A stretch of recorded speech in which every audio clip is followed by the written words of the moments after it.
Well, guess what? I'm finally back at this project where I wanted to turn this key holder amplifier into a real working little amplifier.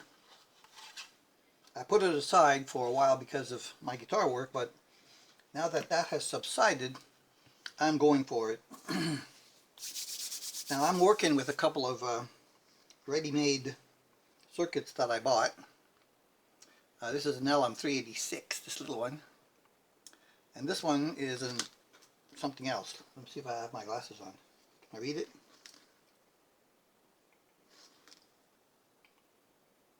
No, I can't read it.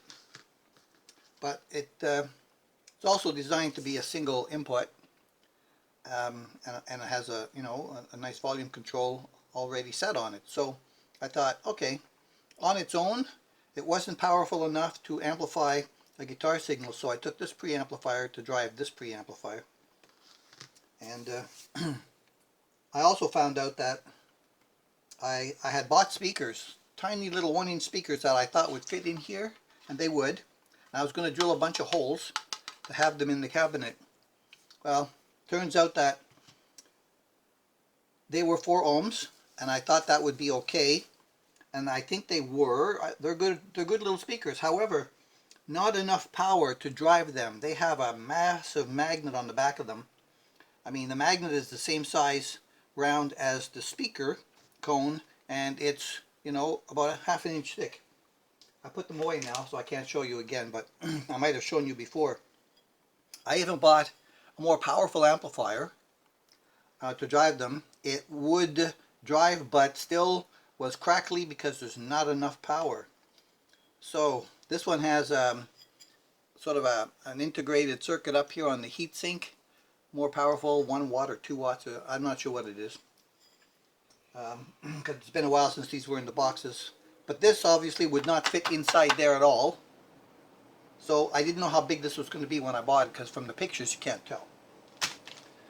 Alright, so what I've decided was I have these little speakers that were part of a set that you plug into your, well, in the days when I bought this, probably back in the early 80s or before, they were designed to go into like a Walkman, stereo Walkman, or those, well, for some of you who were there, you know that we used to have little music players, MP3 players that they had back then, before all the smartphones emerged. And so that what they did is they took all that technology and they they put them in these smartphones. So yeah, that's what's going on now. Speaking of smartphones, before this one goes off and makes a lot of noise on me, just turn it off. So what I did was they've been sitting in a box for a long time. I've never really used them for forever in my world, decades. But the speakers in here are 2 1/4 or 2 3/8 inches across. Again, would not fit inside the cabinet. So because they work and this will drive it, I am going to attach them to the sides like that, and it's going to become like an old boombox from the 60s. Yeah, on either side. That's what I'm going to do. I'm going to attach them on there. Boom. And I'm going to wire them in to the amplifier. So there's going to be my input jack in the middle, because this is going to mount here. Right next to that, there's going to be an LED. I have to drill another hole over here for an on-off switch. And the small LM386 preamplifier is going to be stuck down here in the middle against that surface. And then what I'm going to do is going to put my batteries in here at this end, and they'll be on like probably some alien tape. I'll stick them on there so that they don't flop around, so they'll be inside the case. So there's going to be 2 batteries to drive both circuits and 1 LED. Now the LED is going to be a white LED, which is the only one I have, the only kind I have, and it looks like that. It's the same looking LED like on this one, but this one lights up blue, and this is just going to light up white. But it's just something to tell me that the batteries are on, and flick the switch to get it off. So this is basically going to be, you know, a curiosity. I was wondering if I was going to maybe also make it powerable from plug-in, but there's really no point in doing that. Just to make it a small functional, this will turn out like a clean amplifier, and when you dirty it up a little bit with a little bit more drive, these things turn into fuzzy sounding. So I've tested that, sort of laying out all over my table. There's a third battery because I was powering the other one as well. So I've got all these little collection of stuff here that I now have to start putting together. Well, I see I have a little bit of a lip in there that I don't want, because my LED is going to go inside a collar. Don't cut your fingers. There. Yeah, it fits inside one of these little collars. I'm going to glue that inside my hole, a touch of crazy glue, and then the LED pops up from the underside. If I ever have to change it out, it just pops back down again. So that's what we're going to do with that. I have this to help me insert it, because what I'm going to do is put a little dab of glue on the underside there and then kind of fit it in the hole. And that'll be the next step, because I got my little bottle of, my little tube of Carezza glue. Some CA glue here. Let it go. Is it puncturing? Is it puncturing? Is it puncturing? I hope this is still liquid in there. I found it behind my bench on the floor yesterday when I dropped my, I think it went, okay, there. When I dropped my ruler, my stainless steel ruler. Yes, okay, good. There's juice. So, let's see if that'll work the way I planned it to work. And I don't want a whole lot. I just need a tiny little bit to come out of there. Oh, there it is. I don't want it to, there, good. Right, stand that up on something. That. Put this here like that. Push that in the hole. Come on, stay there. Maybe I'll just hold it for a second or two.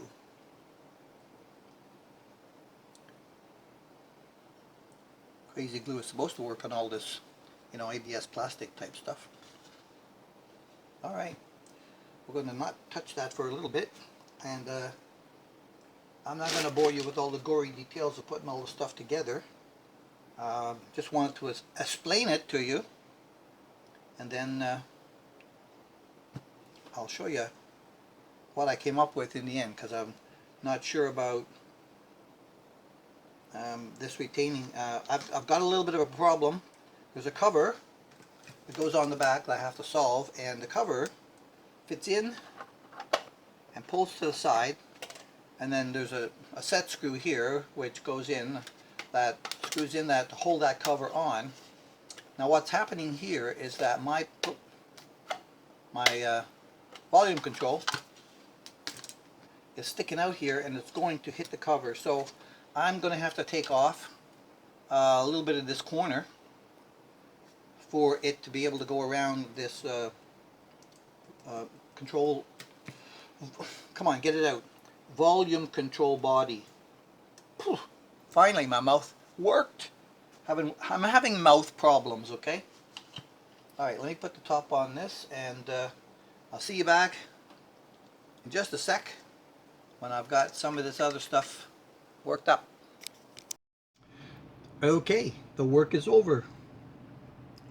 Look at this bad beast. Is that not a work of art? Oh my God. Got my boom box speakers on the outside. Boom box speakers on the outside. Had to cut the corner off to get the back panel on. That snaps and slides.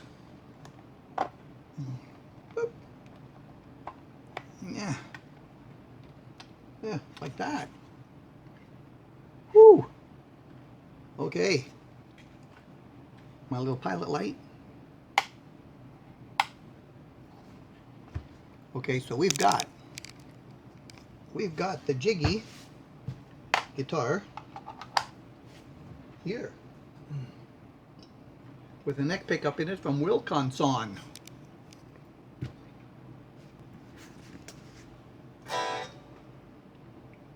It's not in a split mode or anything, but we're gonna do it.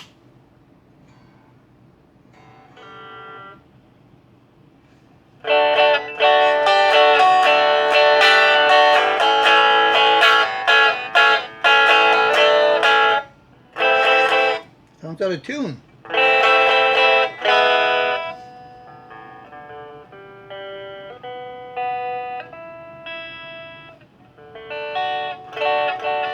The amplifier's out of tune.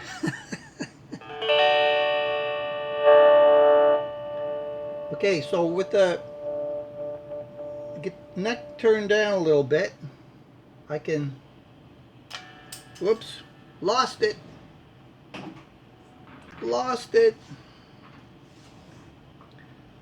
I'm always doing that. The old arthritis in the right hand. Sorry guys.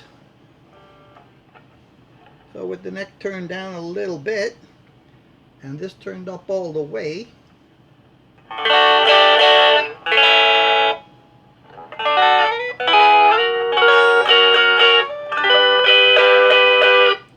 you could even do an in-room practice amp with that.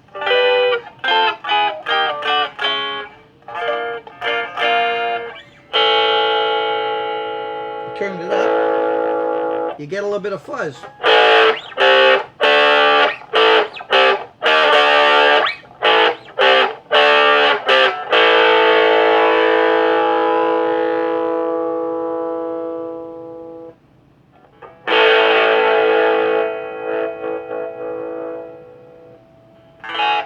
How cool is that? Ah. Well, it makes a good talking point anyway. Makes a good talking point. Cool little project. Fender by 2-Bike Mike.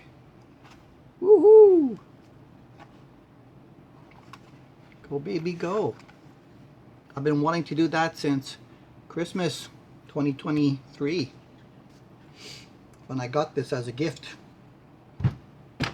Alright, so I had to take out all the other jacks because they were just in the way. There was no way for me to block out the other holes. Well, there could have been a way, but it would have been way too much work to do it, to find some black material to stick behind it just to block up the holes for this. Nah, it was too much. And besides, there's a lip on the back end for both, for all these jack mounts. Yeah, baby. And the reason why I got the pilot light over here is because I originally drilled the hole for the switch there, and it wasn't good placement for the board to fit inside with this curved front edge. So because of that chamfer, I had to move the hole back a little bit. Because I moved the hole back a little bit, I ended up with, I gotta cut this open because otherwise I can't get this cover on here. So anyway, you know, 6, half a dozen, same thing, right? Well, the speakers are on with alien tape on both sides. We'll see how long that lasts, and yeah, I'm pretty proud of that little baby. Appreciate all your support. Catch you in the next one.